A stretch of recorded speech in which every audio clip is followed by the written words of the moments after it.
Capet. Je suis associé dans un cabinet qui s'appelle Volantis. Volantis qui a une particularité, c'est qu'à la fois c'est un cabinet qui dispose d'une certaine clientèle traditionnelle, mais surtout qui a deux niches d'activité, deux spécialités. L'une auprès des comités sociaux et économiques, des CSE, qu'on connaît, et puis l'autre plus tournée vers les métiers des professions libérales, et notamment le notariat.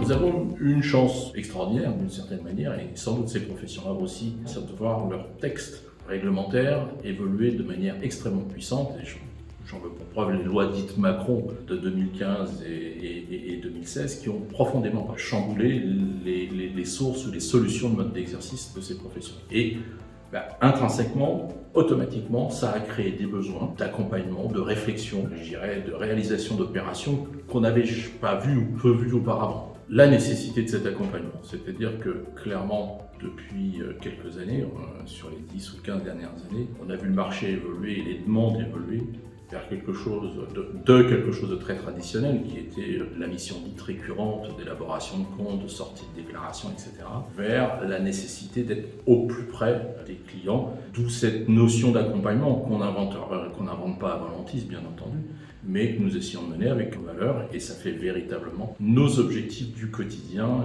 permanents.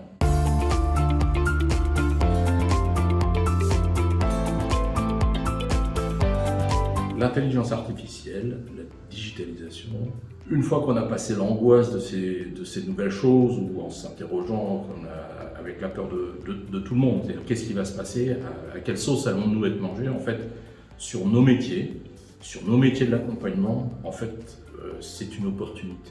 Moi, j'ai un slogan au cabinet qui est simple, c'est de dire face à l'intelligence artificielle, il faut créer de l'intelligence humaine, ce qui est tout un programme qui nous occupera, je crois, en permanence, puisque face à ces évolutions-là, nous serons toujours obligés de maintenir la place de l'humain. Et pour la justifier, pour la légitimer, il faudra bien se former, travailler de manière plus proactive, plus ensemble, plus collégiale, enfin que sais-je. En tout cas, avec des évolutions qui, si elles existaient déjà auparavant, vont devoir être menées de manière beaucoup plus forte, avec plus d'acuité dans les temps à venir.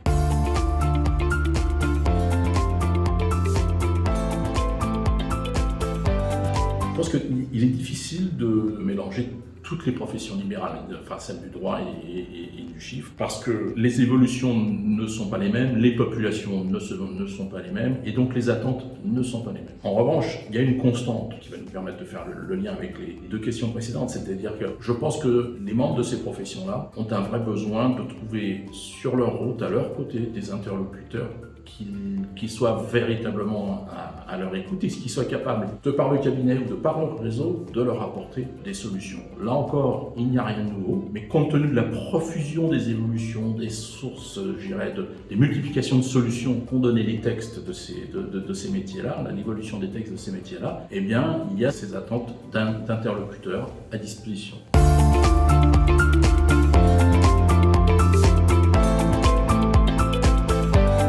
Je ne sais pas s'il y a nécessité de les intégrer davantage. Vous avez des plans stratégiques de développement, ce n'est pas ma préoccupation. Il y a une chose en tout cas, la qualité des échanges entre partenaires, puisque quand nous agissons ensemble auprès d'un dossier, nous sommes partenaires, eh bien, c'est que les partenaires soient sur la même quête d'évolution. J'évoquais tout à l'heure, créer une intelligence humaine face à l'intelligence artificielle, il faudrait qu'on se retrouve dans ces évolutions-là pour que ce soit plus facile, pour monter un dossier, pour défendre un dossier, pour s'expliquer, pour vous face à un comité des engagements ou des choses comme ça, où je pense que les choses vont devoir évoluer, il ne faut pas que ce soit trop rigide, et l'adaptabilité, la souplesse, le sur-mesure, qu'on évoquait un instant dans un aparté, eh bien, ce sont des choses qui demandent de l'ouverture et on va tous devoir y travailler.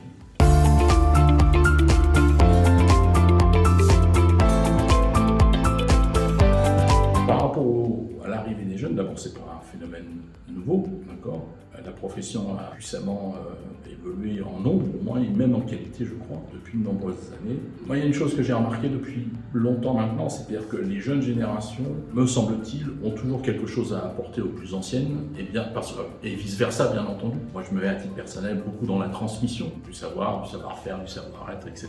Mais en face, j'ai des gens aussi qui, parce qu'ils sont nés avec, je dirais, de la technologie entre les mains, qui n'était pas de notre époque, je ne pourrais pas passer pour un train trop ancien, mais c'est une réalité, ce qui fait qu'il y a des zones de jeu, entre guillemets, d'échange, qui font que de toute façon, il peut s'apporter beaucoup de choses. Et je trouve ça plutôt passionnant en termes de ressources humaines.